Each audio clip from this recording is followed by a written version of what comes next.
Mpenzi mtazamaji, kama ndio kwanza unafungua channel yako ya Tifu TV, tafadhali subscribe ili uwe mwanzo kupata video zetu mbalimbali za ndani na nje ya nchi. Share video hii bila kusahau kudondosha comment yako, kwani ni muhimu sana. Mgombea urais wa Zanzibar kwa tiketi ya chama cha Makini, ndugu Ameir Hassan Ameir, ameahidi endapo atachaguliwa kuwa rais wa Zanzibar atafanya maboresho katika maegesho ya majahazi katika bandari ya Malindi.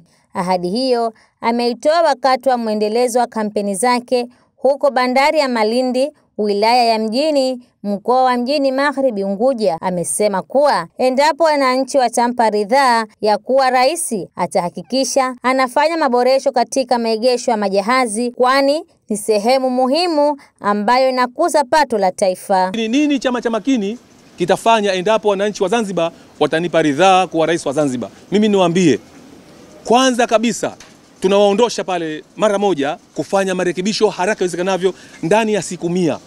Na hili linawezekana kwani fedha ambazo zinaingizwa kutoka kwa hawa watu wa majahazi kuleta mizigo ni fedha ambayo mimi naitegemea kuwalipa wananchi wa Zanzibar posho ya shilingi 500 kila mwisho wa mwezi. Kwa hivyo mimi niseme tu, pamoja na mambo mengine, mazingira mazuri tutaandaa ili kuhakikisha kwamba bandari yetu inakuwa salama kwa wafanyakazi, bandari yetu inakuwa salama kwa hayo majahazi. Aidha, amesema atatoa mikopo nafuu kwa umoja wa majahazi ambao utawasaidia kununua vifaa vinavyoendana na wakati. Lakini vile vile chama cha Makini, nikiwa kama mgombea wa rais, endapo wananchi wa Zanzibar watanipa ridhaa, mimi niwaambie mwenyekiti wa umoja wa majahazi, tutatoa mkopo. Tutakaa na management, tutaangalia ni mkopo wa kiasi gani mnahitaji ili kuwasaidia mikopo ya kuunda vyombo vya kisasa. Kwani miongoni mwa mambo ambayo wafanyakazi hawa au majahazi haya yanawapa shida ni majahazi yako ya asili. Ni kweli hatuwezi kutupa wasilia wetu, lakini vile vile tunataka tuimarishe, tuweke vyombo vya kisasa. Lakini bahati nzuri niliyoipata ya kufika kile Kituturi ambacho marehemu Abeid Amani Karume wakati huo alikuwa ni kuli, ndio sehemu ambayo alikuwa anapumzikia.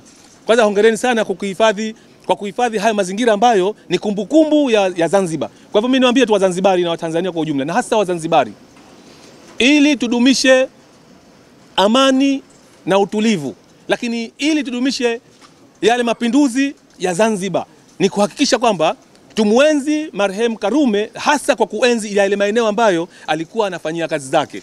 Kwa upande wake, mgombea mwenza wa chama hicho, ndugu Azza Haji Suleiman, amesema kuwa endapo atapata ridhaa ya wananchi ya kuongoza nchi, atahakikisha ndani ya siku 100 wataweka miundombinu ya kisasa katika maegesho hayo.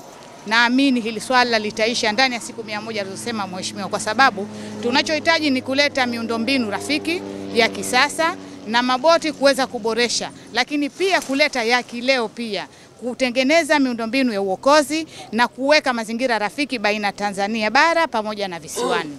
Hili linawezekana. Nao wafanyakazi wa maegesho ya majahazi waliotembelewa na mgombea huyo wameeleza changamoto zinazowakabili na kuwataka wananchi kutunza amani katika kuelekea uchaguzi mkuu Oktoba 29. Bandari inayotumia maboti au tunasema majahazi ni mbovu na inahitaji marekebisho ya hali ya juu sana, kwa sababu wanaofanya kazi pale ni binadamu, sio ng'ombe. Naomba kama chama Makini, uwezo, taarifa, barua kwa mheshimiwa rais ambaye anaongoza nchi, muiandike hii siku 100 ambayo inaosemekana inawezekana. Kwanza waanze na system ya kuitengeneza hii bandari. Mpaka kufikia sasa hivi tuna mama yetu anatulea. Huyo mama anaitwa Amani. Amani na utulivu na upendo ndio tufikisha sasa hivi. Nachokiomba vijana yote tudumishe imani katika nchi zetu mbili zote. Hiki ni kikubwa, ndio kitatufikisha sehemu iliyokuwa sahihi.